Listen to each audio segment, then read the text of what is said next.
বাংলা সাহিত্যের রোমাঞ্চকর কিছু গল্প দিয়ে সাজানো আমাদের এই বিশেষ নিবেদন সানডে সাসপেন্স। সরল ও অনাবিল হাসির গল্প লেখক প্রভাত কুমার মুখোপাধ্যায় জন্মেছিলেন 1873 সালে বর্ধমানের ধাত্রী গ্রামে। পেশায় ব্যারিস্টার প্রভাত কুমার প্রথম জীবনে কবিতা লিখতেন, পরে রবীন্দ্রনাথের উপদেশে গদ্য রচনায় হাত দেন। তিনি রাধামণি দেবী ছদ্মনাম ব্যবহার করতেন। প্রায় 15টি উপন্যাস এবং 100-রও বেশি ছোট গল্প লিখেছেন। তাঁর লেখা উল্লেখযোগ্য গ্রন্থ হল অভিশাপ, গল্পবিথি, সতীর পতি, রমা সুন্দরী ইত্যাদি। তাঁর মৃত্যু হয় 1932 সালে। সানডে সাসপেন্সে আজ প্রভাত কুমার মুখোপাধ্যায়ের লেখা একটি ভৌতিক কাহিনী। গল্পটি আমরা নিয়েছি মিত্র ও ঘোষ থেকে প্রকাশিত 100 বছরের সেরা ভৌতিক এই বইটি থেকে। বইটি সম্পাদনা করেছেন শীর্ষেন্দু মুখোপাধ্যায় ও বারিদ বরণ ঘোষ। প্রধান চরিত্রে উপেন্দ্রনাথ ঘোষ, রমা প্রসন্ন মজুমদার, উপেন্দ্রনাথের মা, দিনু, রাসবিহারী বাবু, গাড়োয়ান এবং ভূত। গল্প পাঠে ও বিভিন্ন চরিত্রে দীপ। গল্পের সূত্রধার মীর। শুরু হচ্ছে একটি ভৌতিক কাহিনী।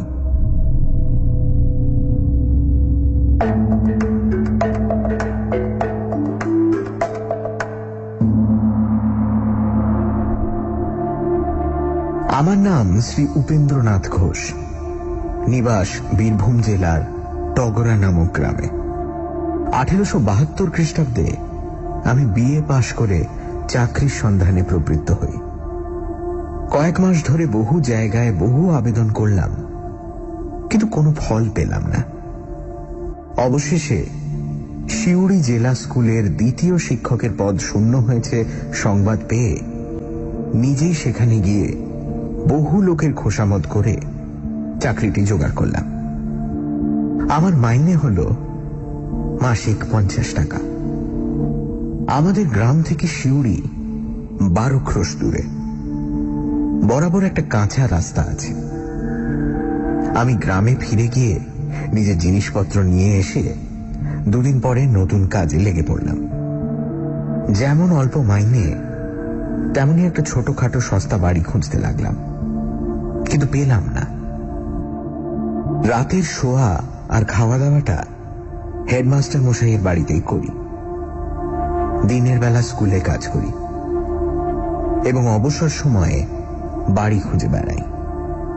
অবশেষে শহরের প্রান্তে একটি বড় খালি পাকা বাড়ির সন্ধান পেলাম।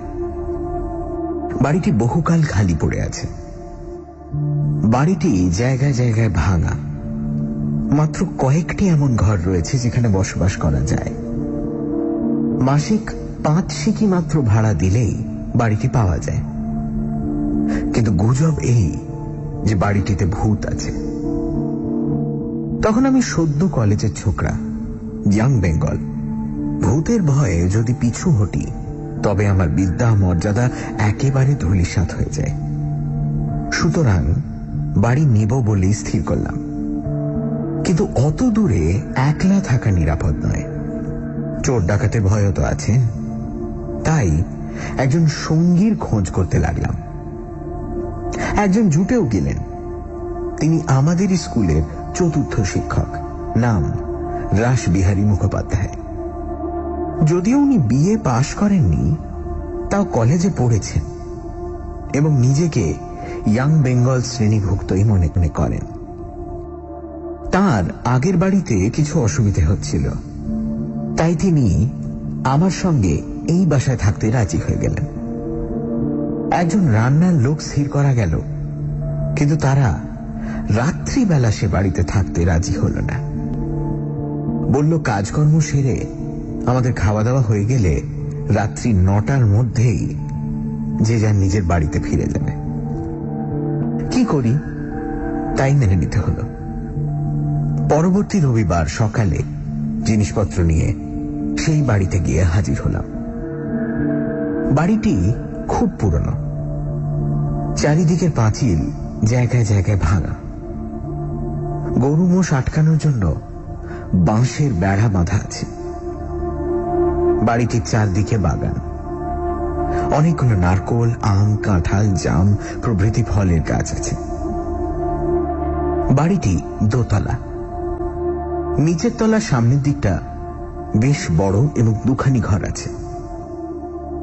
শুধু সেই ঘর দুটি আমরা দখল করলাম, কারণ আমাদের প্রয়োজন অল্প। বাড়ির পেছনে একটা পুকুর। তার জল পানযোগ্য নয়, স্নানযোগ্যও নয়, তবে বাসন মাজা প্রভৃতি বাড়ির কাজে তা লাগানো যেতে পারে। বাড়ির অল্প দূরে একটা খুব সুন্দর দিঘি ছিল। আমরা সেখানে গিয়েই চান করতাম এবং রান্না খাওয়ার জন্য সেই জল আনাতাম। একটি ঘর খাওয়া দাওয়া করবার জন্য ঠিক করা হলো। অন্যটিতে দুটি চৌকি পেতে আমরা দুজনে শুতাম। সমস্ত রাত ঘরে প্রদীপ জ্বালা থাকত। এইভাবে কিছুদিন যায়। ইতিমধ্যে দশেরার দুদিন ছুটি হলো, সেই সঙ্গে একটা রবিবারও পাওয়া গেল। আমি বাড়ি গেলাম। বাড়িতে দুদিন মাত্র থেকে তৃতীয় দিন পায়ে হেঁটে শিউড়ির জন্য বেরিয়ে পড়লাম। আমাদের গ্রামের এক ক্রোশ পরে হাতছালা বলে একটি গ্রাম আছে। আগে এখানে স্থানীয় জমিদারের অনেকগুলো হাতি বাঁধা থাকত। হাতিশালা থেকেই হাতছালা নামটি উৎপন্ন হয়েছে। সেই গ্রামের প্রান্তে রাস্তার ধারে একটি মন্দির আছে।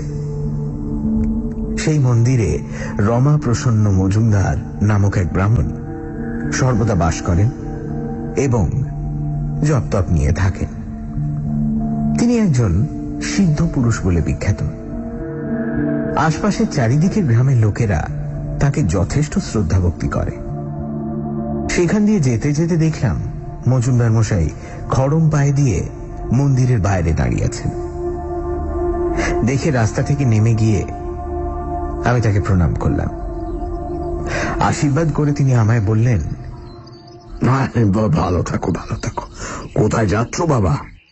আমি উত্তরে বললাম, শিউড়ি স্কুলে আমার মাস্টারি চাকরি হয়েছে। দশেরার ছুটিতে বাড়ি এসেছিলাম, কাল স্কুল খুলবে তাই ফিরে যাচ্ছি। মজুমদার মশাই একটু চিন্তা করে বললেন, বাবা, আজ কি তোমার না গেলেই নয়, আজ বাড়ি ফিরে যাও, কাল যেও। আমি বললাম, কাল স্কুল খুলবে, আমার তো নতুন চাকরি, কামাই হওয়াটা খুবই খারাপ কথা, সুতরাং আমাকে ওরকম আদেশ করবেন না। মজুমদার মশাই বললেন, তুমি কোথায় বাসা নিয়েছো? শহরের দক্ষিণ দিকে একটা পুরনো খালি বাড়ি ছিল, সেইটা ভাড়া নিয়ে আমি আর আমার স্কুলের আরেকজন মাস্টার রাসবিহারী মুখোপাধ্যায় একসঙ্গেই থাকছি। বলে মজুমদার মশাইকে প্রণাম করে আমি পথ চলতে লাগলাম। বেলা আন্দাজ 2টোর সময় শিউড়ি পৌঁছলাম। স্নানাহার সারতে 5টা বেজে গেল।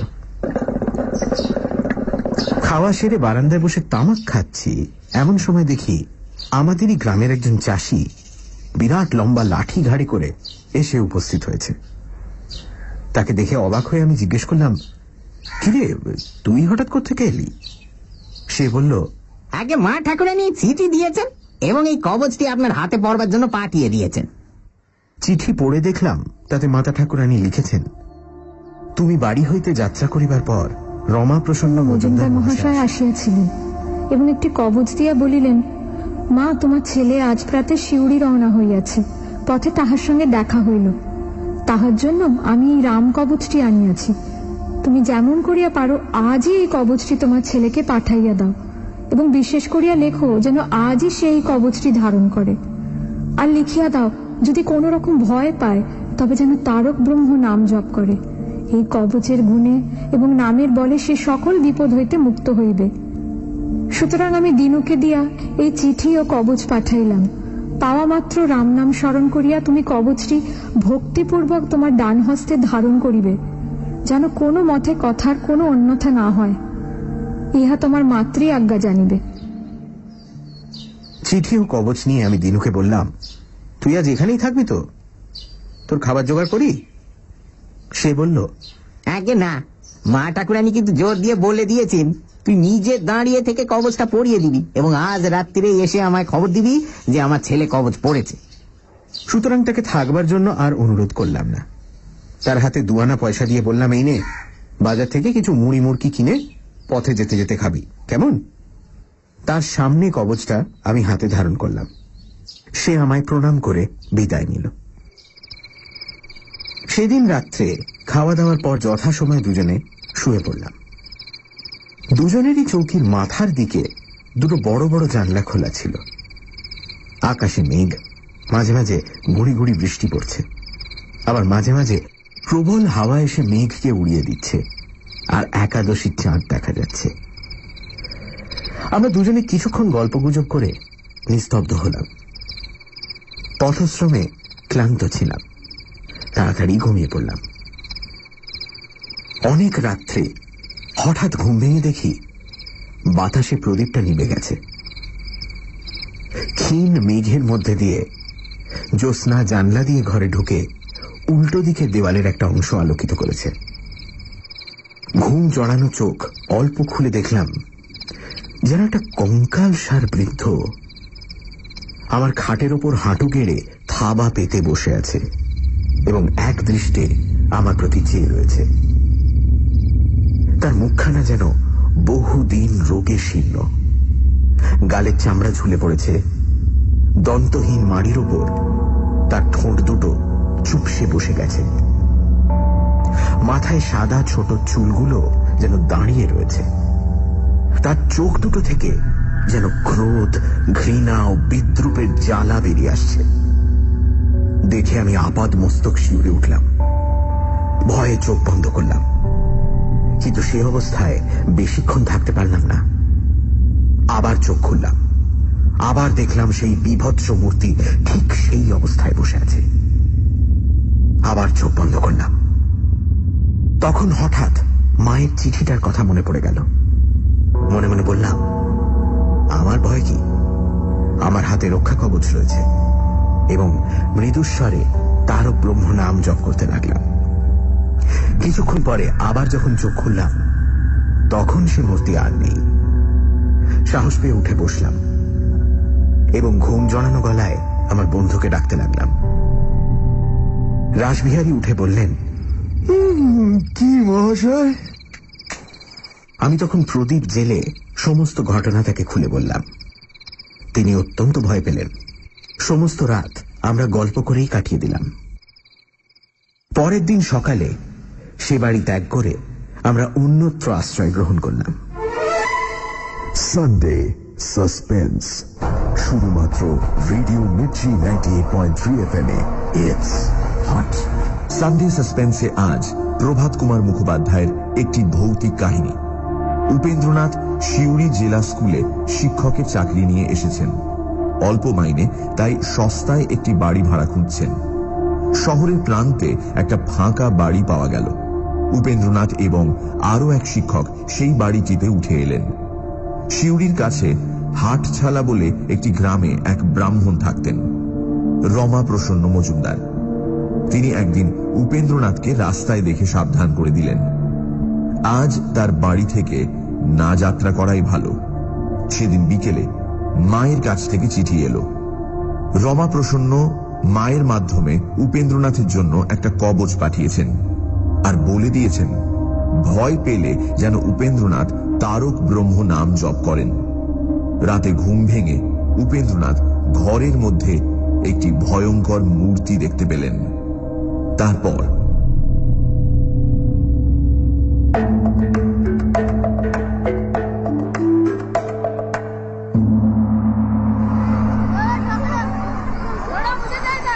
খাওয়া দাওয়া শেষ করে 10টার সময় স্কুলে গেলাম। টিফিনের সময় ডাকওয়ালা পিয়ন একখানি চিঠি দিল। দেখলাম সেটি রমা প্রসন্ন মজুমদার লিখেছেন। চিঠির তারিখ ও ছাপ গতকালে। চিঠিটিতে লেখা আছে, শ্রী শ্রী দুর্গা শরণম, পরম শুভাশীর্বাদা সন্তু বিশেষ। বাবা জীবন, গতকাল তোমার সহিত সাক্ষাৎ হওয়ার পর আমি তোমার বাটিতে গিয়াছিলাম এবং তোমার মাতা ঠাকুরানীকে তোমার নিমিত্ত একটি রাম কবচ দিয়ে আসিয়াছি। তাহাকে অনুরোধ করিয়াছি যে অদ্যই তিনি সেটি যে কোনো উপায়ে যেন তোমাকে পাঠাইয়া দেন, যাহাতে অদ্যই নিশাগমের পূর্বে কবচটি তুমি ধারণ করিতে পারো। বোধহয় অদ্য রাত্রে তুমি কোনরূপ ভয় পাইবে, কিন্তু সে রাম কবচটির গুণে তোমার কোনো বিপদ হইবে না। কবচটি তুমি নিয়ত ধারণ করিয়া থাকিবে, এবং আর যদি কখনো ভয়ের কারণ ঘটে তবে তারক ব্রহ্মের নাম জপ করিবে।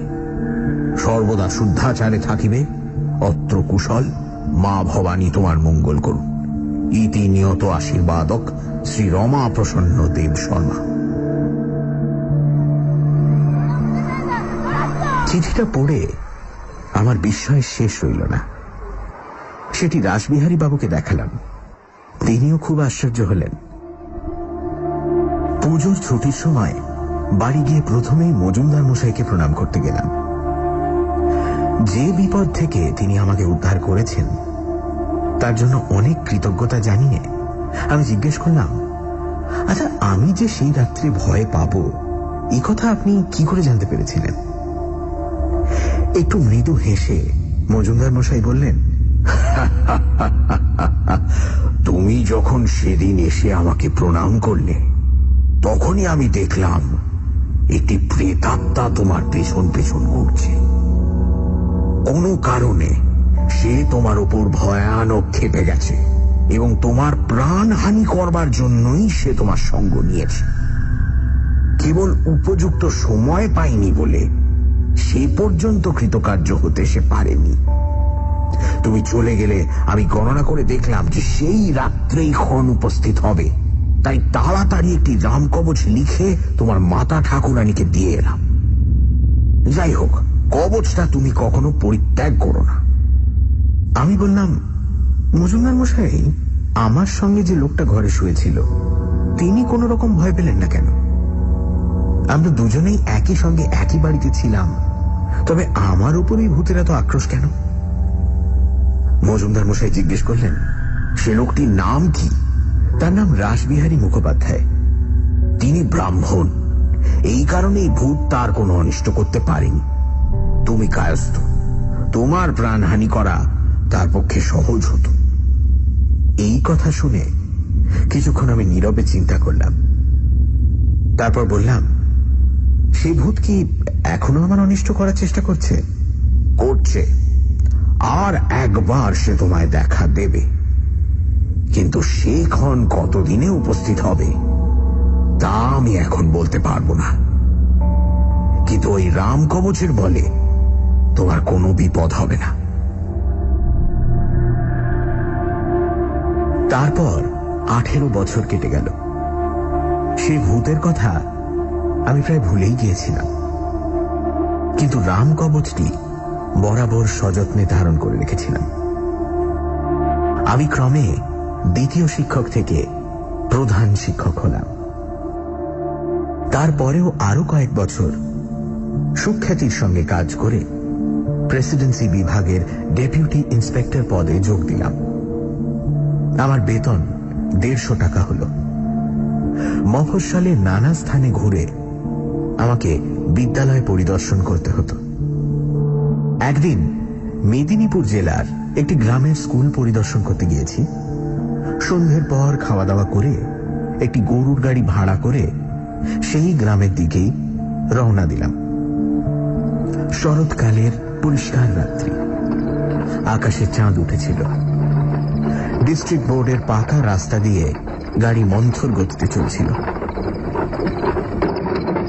আমি প্রথমে শুয়ে একটু ঘুমোবার চেষ্টা করলাম। ঘন্টা 2 এপাশ ওপাশ করে যখন কিছুতেই ঘুম হলো না, তখন চোখ খুলে উঠে বসলাম। দেখলাম গাড়োয়ান তার বসবার সেই ছোট্ট জায়গাটুকুতে কোন রকমে শুয়ে ঘুমিয়ে পড়েছে। জ্যোৎস্না রাত, পরিষ্কার পথ গেছে, গরু দুটি অবাধে আপন মনে চলছে। রাস্তার দুধারে গাছের সারি, কোথাও দূরে দূরে, কোথাও বা কাছাকাছি। ঝুরঝুর করে বাতাস বইছে। গাড়োয়ান আরামে ঘুমিয়ে যাচ্ছে দেখে গরিবকে জাগাতে আমার আর ইচ্ছে করল না। অথচ গরু দুটি অরক্ষিত অবস্থায় পথ চলে তাও নিরাপদ নয়। এই ভেবে আমি আর শুলাম না, বসেই রইলাম। এই অবস্থায় প্রায় ঘন্টাখানেক কাটল। আমার একটু তন্দ্রা আসতে লাগলো। আমি বসে বসেই ঢুলতে লাগলাম। হঠাৎ গরু দুটি থেমে গেল। একটা ঝাঁকুনি দিয়ে গাড়িটি দাঁড়িয়ে পড়ল, আর আমার ঘুম ছুটে গেল। চোখ খুলে দেখি সেই ভীষণ মূর্তি গরু দুটির সামনে পথ আটকে গাড়ির জোয়ালের ওপর দুটো জীর্ণ হাত রেখে সেই কঙ্কালসার চেহারা দাঁড়িয়ে আছে, এবং তার জ্বলন্ত দুটি চোখ থেকে যেন আগুন ঠিকরে বেরোচ্ছে। দেখে আমার শরীরের রক্ত হিম হয়ে গেল।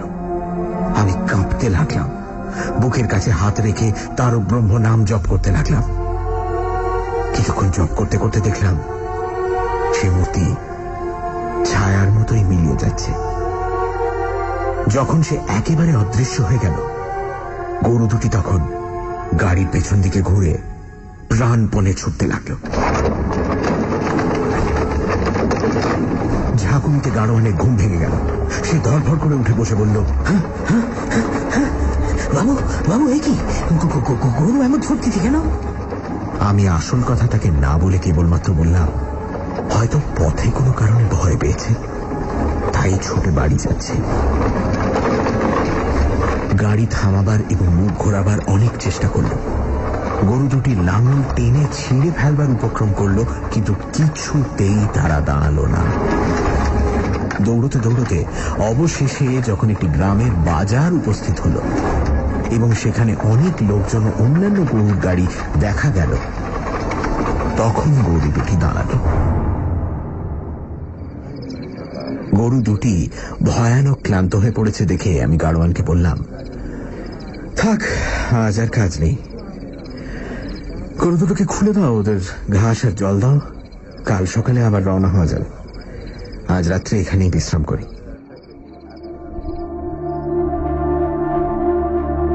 তারপর আরো 7 বছর কেটে গেছে, কিন্তু আর কখনো এরম কোনো ভয়ের কারণ ঘটেনি। সেই রামকবচটি এখনো ধারণ করেই আছি, এবং যতদিন বেঁচে থাকব ধারণ করেই থাকব। আমার মায়ের এবং মজুমদার মশাইয়ের লেখা সেই চিঠি দুটি আজও আমার কাছে আছে। যদি কেউ দেখতে চান আমি দেখাতে পারি।